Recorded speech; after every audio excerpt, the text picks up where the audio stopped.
Kenapa ada organisasi yang akhirnya berpecah?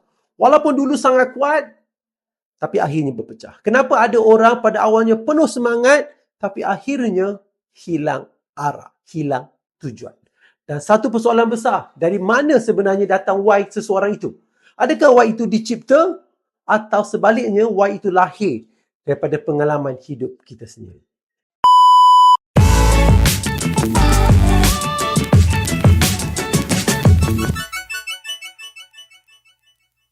Hai, Assalamualaikum. Saya Aizul Amar dan hari ini kita sampai ke video terakhir siri buku Start With Why. Kita ada part 1, 2, 3, 4, 5. Ini adalah part 5. Dan dalam video ini kita akan masuk kepada bagaimana konflik berlaku, bagaimana why terbentuk dan apakah kesimpulan terbesar daripada seluruh buku ini. Dan saya rasa bahagian yang ini yang paling deep. Dalam bab ini, penulis Simon Sinek menjelaskan bahawa kadang-kadang organisasi mula retak bukan sebab mereka tidak bagus, tetapi kerana mereka mula bergerak ke arah yang berbeza. Pada awalnya semua percaya pada why yang sama. Semua orang bergerak dengan mission yang sama. Tapi lama-kelamaan bila organisasi semakin besar, akan muncul ego masing-masing, perbezaan pandangan, perebutan kuasa dan fokus mula berbeza. Ada yang masih mahu menjaga purpose dan ada juga yang mula terlalu fokus kepada keuntungan. Dan di situlah split berlaku, perpecahan mula berlaku. Sebab itu kalau foundation why tidak kuat, organisasi mudah hilang arah. Dan ini bukan berlaku dalam syarikat sahaja. Ia berlaku dalam team, dalam friendship, dalam persahabatan, dalam partnership, malah dalam keluarga. So, bila semua tidak bergerak ke arah yang sama, perlahan-perlahan hubungan mula retak. Sekarang, ini mungkin bab yang paling penting dalam seluruh buku ini. Simon Sinek menjelaskan bahawa why seseorang biasanya datang daripada pengalaman hidup mereka, experience mereka, daripada struggle mereka, daripada kesakitan mereka, daripada pengalaman yang berbentuk cara mereka melihat dunia.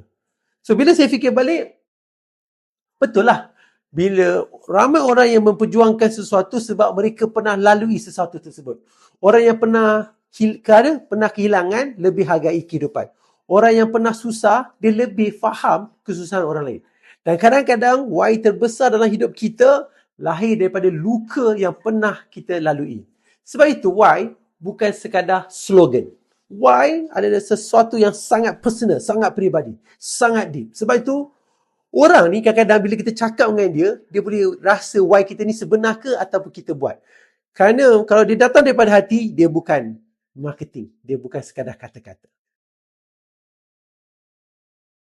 Dalam bab terakhir ini, Simon Sinek menjelaskan bahawa persaingan sebenarnya bukanlah dengan kompetitor kita. Tetapi persaingan sebenar adalah dengan diri kita sendiri. Dengan kemampuan kita untuk kekal setia kepada why kita.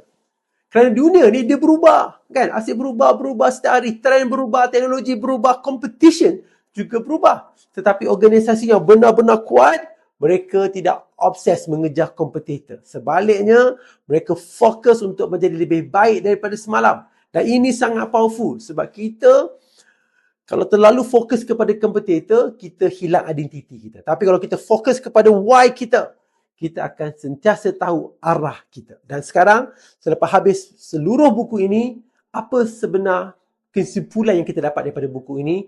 Start with why ni.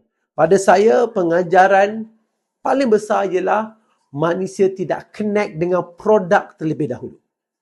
Nombor 2, manusia connect dengan belief, kepercayaan. Dengan purpose, dengan perjuangan. Sebab itu, orang bukan membeli what kita buat, apa yang kita buat. Mereka bukan membeli what. Mereka membeli why. Kenapa kita buat. Dan bila why kita jelas, kita bukan sekadar membina customer, kita membina trust, kita membina community, kita membina movement. Dan saya rasa itu juga membezakan antara satu kerja dengan satu lagi perjuangan. Antara satu mission dan satu business. Antara menjual dan juga memberi impak. Sebab bila seseorang itu benar-benar jumpa why mereka, mereka akan sanggup bertahan walaupun susah. Sebab mereka tahu apa yang mereka perjuangkan, perjuangan mereka itu lebih besar daripada diri mereka sendiri. Dan mungkin itu persoalan yang paling penting untuk kita semua hari ini. Kenapa sebenarnya kita buat semua ini? Kalau satu hari nanti duit kita semua hilang, jawatan kita semua hilang, pujian ini semua hilang, adakah kita masih teruskan perjuangan ini? Kalau jawapan ya, mungkin kita dah jumpa why kita. Terima kasih kerana mengikuti suruh siri ini daripada 1, 2, 3, 4 dan 5. Saya sangat berharap buku ini bukan sekadar memberi ilmu, tetapi membantu kita melihat kembali arah hidup, leadership, business dan juga perjuangan kita. Semoga tuan-tuan boleh like, subscribe dan turn on notification button agar dapat video-video terbaru daripada kami. Akademi Dr. Aizul Amar, pembelajaran sepanjang hayat.